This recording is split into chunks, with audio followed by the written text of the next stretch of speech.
All right, this is breaking news right now. I know on the left of your screen you're looking at Eagle Pass, Texas, but what we have going on here on the East Coast is something that's really caused a lot of people consternation and anger in the streets of New York. I think AOC found that out the hard way last week. Anyway, WABC News is reporting that the governor of the state of New York, Hochul, will announce she is calling in the National Guard to help with the migrant crisis. And now we know directly from her and her office that that is exactly what's going to happen. She is announcing now that she will call in the National Guard to help with what's going on in the streets of New York. And by the way, what's going on in the streets of New York is a microcosm of what you see at the southern border. Because when people reach the point of where they see the Border Patrol, we have this on video. Where would you like to go? I want to go to New York. Okay, you're free to move about the country. Now, I don't know how much vetting is being done because our Border Patrol agents are literally outnumbered at the border. They're processing as fast as they can. They brought in federal reinforcements, but not to keep people back, to bring more people in, because that's what the White House wants. Southern border is reaching levels that we have never seen before, and it has been for the past few days. CBP sources are saying that they've reported 11,000 encounters in just the past 24 hours. And by encounters, we mean human beings. 11,000 people, often going between the checkpoints, coming in. Our cameras can't get them. We don't know who they are coming in. And it marks the highest single-day total in recent memory. And this disturbing new video. It's a still footage.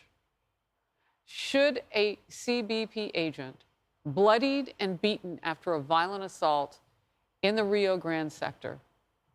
Can you imagine putting that guy back in? His attacker was a known smuggler who was branded a rat by the cartels. So the cartels didn't want the guy, and look what he did to our guy. But while Border Patrol agents are dealing with the violence and the record numbers of illegal immigrants crawling across the border to get into our country, squad member Alexandria Ocasio-Cortez is pinning the crisis on Florida Senator Marco Rubio. So not just Republicans, she's going to pick on one person. If we are constantly engaging in foreign policy that drives people to our southern border. In this specific instance, U.S. sanctions that were originally authored by Marco Rubio began and precipitated, certainly took a large part in the driving of populations to our southern border. Mark. That Joe Biden put out by lifting all of the Trump immigration policies is ridiculous. Look, Congress is not responsible for this. It's not a lack of legislation on Capitol Hill. This is a crisis of choice. And I can prove that to you because these same laws are on the books right now that were on the books when Barack Obama was president, when Donald Trump was president, and they enforced the law and they didn't have this border crisis. The reality is that people forget.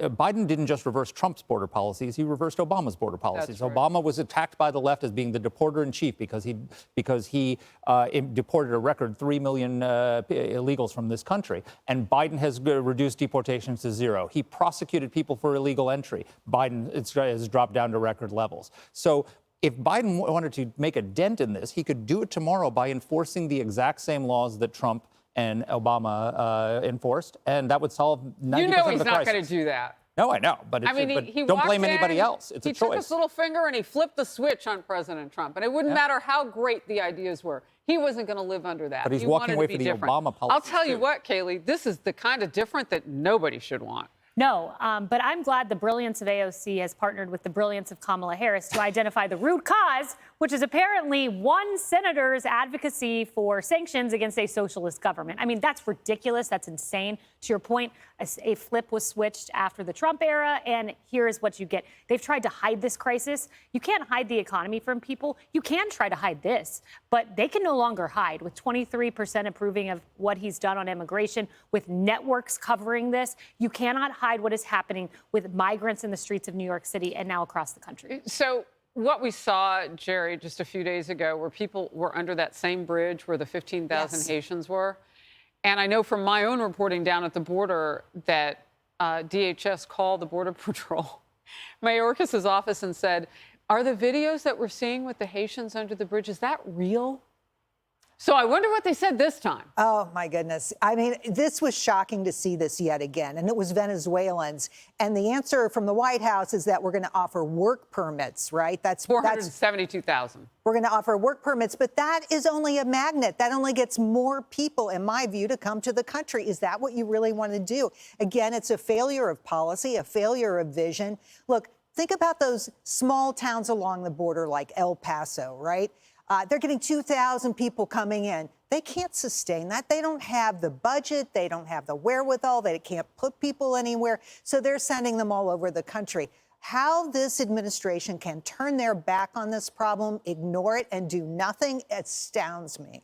So, you know, Kennedy, I was considering this, as I have since really the pandemic. A lot of people have left this city.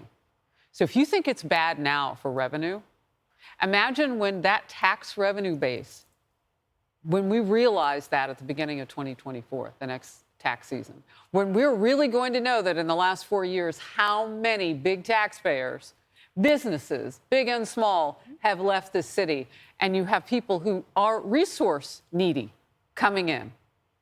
Yeah, and that's where the mathematical impossibility enters into the picture. Because if you don't have enough tax revenue to support people who are coming in, and we're talking about people because this is a sanctuary city, they are being clothed, they are being provided with health care and food and education. And cash. You know, talk to some of the parents whose schools have seen an influx of 200-300 kids. What do you think that does to something as simple as classroom size? So that affects everybody's learning, but at some point, you just cannot support it.